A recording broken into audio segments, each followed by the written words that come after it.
जय श्री राम, जय हिंद। दोस्तों, आप सभी ठीक हो गए। बहुत दिनों बाद इस वीडियो के माध्यम से एक महत्वपूर्ण जानकारी आपसे शेयर कर रहा हूँ। पिछली वीडियो भी आपने देखी, आपने बहुत अच्छा रिस्पॉन्स दिया। आज का टॉपिक है नॉकडाउन। अमूमन जब दो बॉक्सर खेलते हैं, एक बॉक्सर की काउंटिंग होती है तो उसको नॉकडाउन बोलते हैं। नॉकडाउन को मैं पूर्ण रूप से परिभाषित करूंगा। नॉकडाउन की परिभाषा क्या है, नॉकडाउन को आपको अच्छे से समझाऊंगा। इसके अलावा एज क्लासिफिकेशन बताऊंगा आपको, किस एज को का खिलाड़ी यूथ, किस एज का खिलाड़ी जूनियर, किस एज का खिलाड़ी सब जूनियर कैटेगरी में होते हैं, और कितनी बार काउंट हो सकता है, नॉकडाउन कितनी बार बॉक्सर हो सकता है, कितनी बार नॉकडाउन होने के बाद बॉक्सर को आरएससी घोषित किया जाता है। यह बहुत महत्वपूर्ण नियम है। इसके बारे में बहुत सा डाउट रहता है। बहुत से ऐसी सिचुएशन होती है कि जो दर्शक होते हैं, जो खिलाड़ी होते हैं, उनको कुछ असमंजस की स्थितियां रहती हैं कि पंच लगा, काउंट नहीं हुआ, पंच लगा लेकिन खाली काउंट दे रहे हैं। इस प्रकार की बहुत सी आपकी जो शंकाएं हैं वो इस वीडियो के माध्यम से उनको मैं दूर करूँगा। नॉकडाउन की 4 परिस्थितियां हैं। जब एक पावरफुल पंच विदाउट एनी डिस्टर्ब आपके टारगेट एरिया में लगता है, और या कॉम्बिनेशन ऑफ पंचेस या सीरीज ऑफ पंचेस बोल सकते हैं आप उसको, किसी बॉक्सर को लगते हैं और वो पंच लगने के बाद बॉक्सर हेल्पलेस होके रोप पकड़ता है या उस पंच के इफेक्ट से हेल्प लेने के लिए बॉक्सर रोप को पकड़ता है या रोप का सहारा लेता है। पहली सिचुएशन। सेकंड सिचुएशन, बॉडी का कोई भी पार्ट रोप से बाहर चले जाता है। कोई भी अंग पंच लगने के बाद, हार्ड पंच या सीरीज ऑफ पंच लगने के बाद रिंग रोप से बाहर चले जाते हैं। तीसरी सिचुएशन,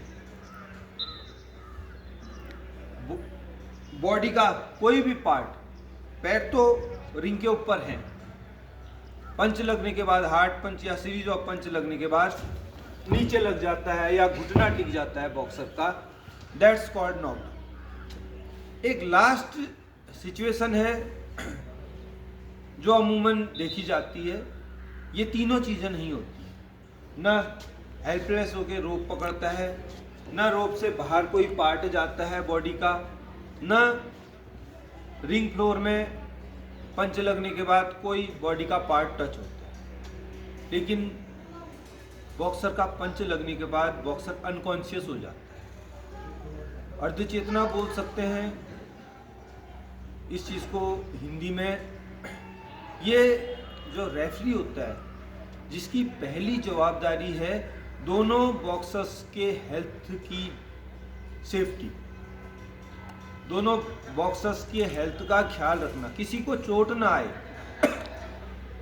किसी को कोई गंभीर चोट ना लगे, दोनों के स्वास्थ्य का ध्यान रखना रेफरी की जवाबदारी होती है। तो वो इसको एनालाइज करता है, वो दोनों बॉक्सर्स के सबसे नज़दीक होता है।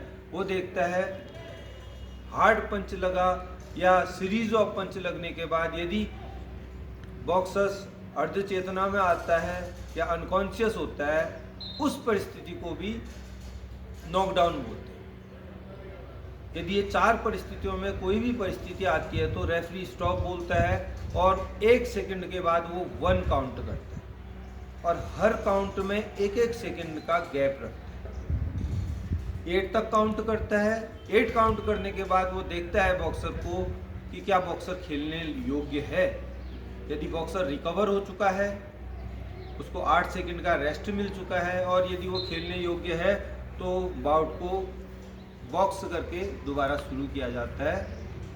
और यदि वो 8 कहने के बाद भी, 8 तक गिनती गिनने के बाद भी अनकॉन्शियस है, वो पूर्ण रूप से फिट नहीं हुआ है बॉक्सिंग खेलने के लिए, तो 9 और 10 बोल के रेफरी बाउट को समाप्त करते हैं। ये डिसीजन नॉकआउट डिसीजन होता है। यदि 9-10 हो जाता है, 10 हो गया तो वो डिसीजन नॉकआउट डिसीजन है।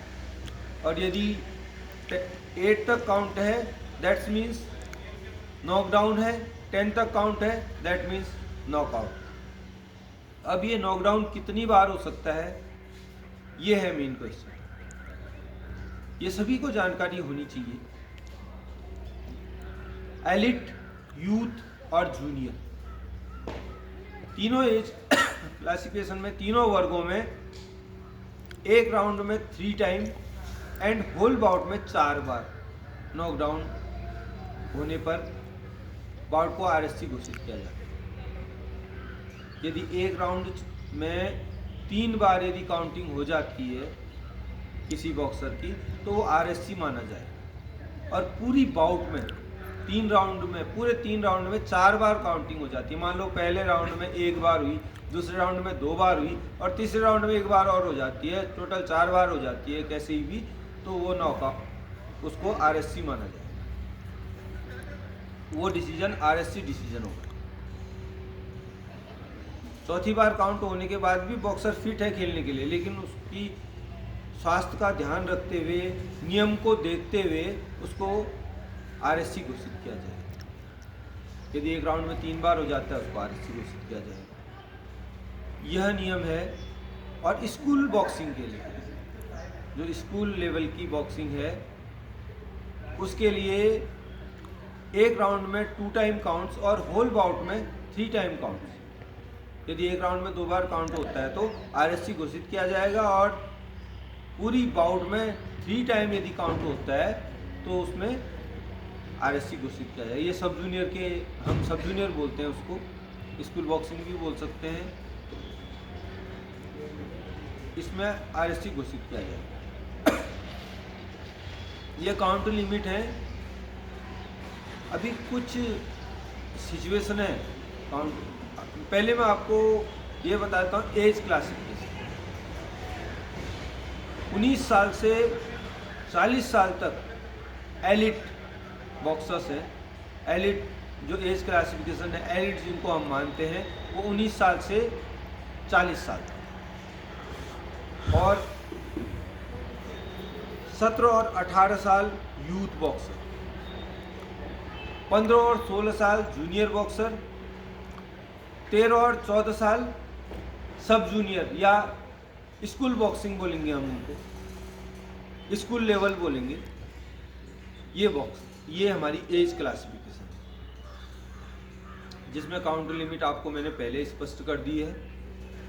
अभी आज 2 फरवरी 2024 है, तो जो एज क्लासिफिकेशन होती है, जिसकी उम्र, ईयर ऑफ बर्थ, जैसे 1984 किसी खिलाड़ी की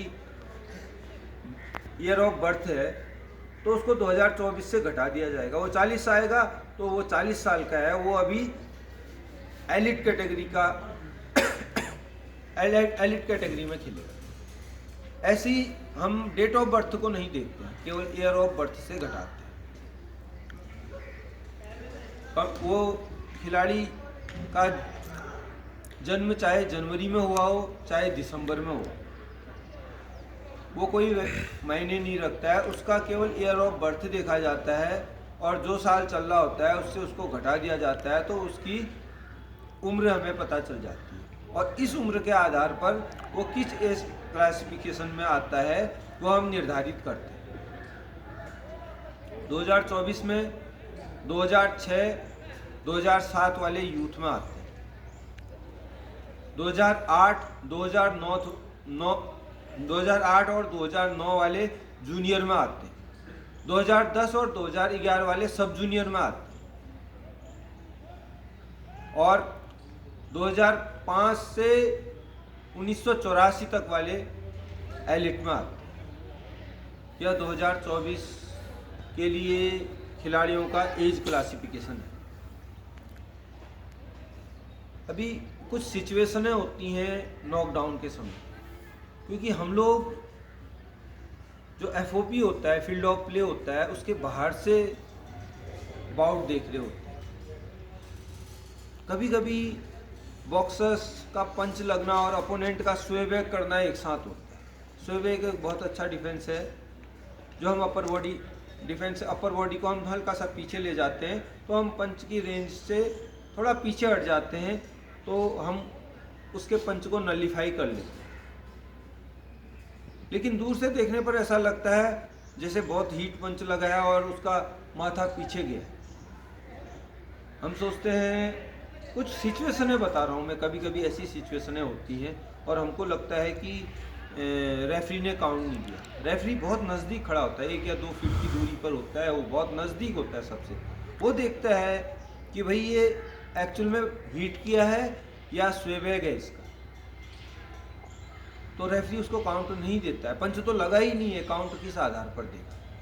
लेकिन जो जनता देखती है, नीचे से खिलाड़ी देख रहे हैं एफओपी के बाहर से, तो उनको लगता है कि रेफरी ने काउंट नहीं दिया। और कभी कभी ऐसा होता है कि बहुत नीचे से हमको लगता है कि बहुत हार्ड हीट लगा है, लेकिन रेफरी ने काउंट नहीं दिया है। या कभी ऐसा लगता है कि पंच तो लगा ही नहीं, रेफरी ने काउंट दे दिया है। हम उतनी दूर से देख रहे होते हैं, हम इतनी नज़दीक नहीं है। नज़दीक कौन है? रेफरी है। रेफरी यदि काउंट नहीं दे रहा है, इसका मतलब ये है कि रेफरी को पता है कि ये नॉकडाउन पंच नहीं है। नॉकडाउन की परिभाषा मैंने आपको बता दी है, उस परिभाषा में वो खरा नहीं उतरता है। पंच तो लगते हैं, कोई कम हीट का लगता है, कोई ज़्यादा हीट का लगता है, कोई नॉकडाउन पंच लगता है। यह निर्धारित करना रेफरी का काम होता है।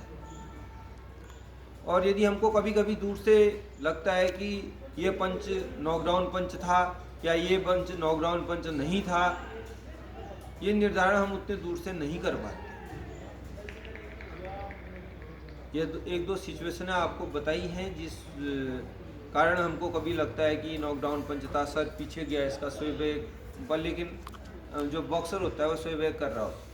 स्वे बैक करना और अपोनेंट का पंच आना एक साथ होता है। हमको नीचे से लगता है कि ये पंच तो बहुत ज़ोर से हीट किया, सर भी पीछे गया बॉक्सर का, लेकिन रेफरी ने काउंट नहीं दिया। ये कुछ सिचुएशनें होती हैं। आपको नॉलेज होनी चाहिए कि नॉकडाउन की परिभाषा क्या है, नॉकडाउन कैसे होता है, किन परिस्थितियों में रेफरी काउंट करता है, काउंट लिमिट्स कितनी है। हाँ, अभी इसमें एक और है, यदि कोई खिलाड़ी फाउल मारता है और फाउल मारने के बाद अगले खिलाड़ी का काउंट होता है, वो नॉकडाउन हो जाता है, तो वो नॉकडाउन काउंट लिमिट में गिनती नहीं होती। मान लीजिए एक राउंड में 3 काउंट हैं एलिट में, 2 पंच तो लीगल ब्लो से लगे हैं, तीसरा जो नॉकडाउन हुआ है अनलीगल ब्लो से हुआ है। तो इस परिस्थिति में, इस हालात में वो तीसरा जो नॉकडाउन है वो काउंट नहीं किया जाएगा और बॉक्सर आरएससी नहीं होगा। यह आपको पता होना चाहिए। मुझे लगता है मेरे द्वारा दी गई हुई जानकारियाँ आपको पसंद आई होंगी, आपको इनसे कुछ न कुछ सीखने को मिला होगा। आप इसके बारे में कमेंट में मैसेज कर सकते हैं, मुझे भी पर्सनल फ़ोन कर सकते हैं। और यदि आपको ये जानकारी अच्छी लगी तो जो ज़रूरतमंद खिलाड़ी हैं, जिन्हें लगता है कि भाई ऐसी जानकारियां हमें मिलते रहनी चाहिए, उनको आप इस चैनल को या इस वीडियो को भेजिए और हो सके तो इसको सब्सक्राइब करके बेल आइकन दबा दीजिए, ताकि मेरे द्वारा इस प्रकार की जानकारियाँ, इस प्रकार की बातें जो आपके लिए बहुत ज़रूरी हैं, आप तक पहुंच सकें। मिलते हैं नेक्स्ट वीडियो में। जय श्री राम, जय हिंद।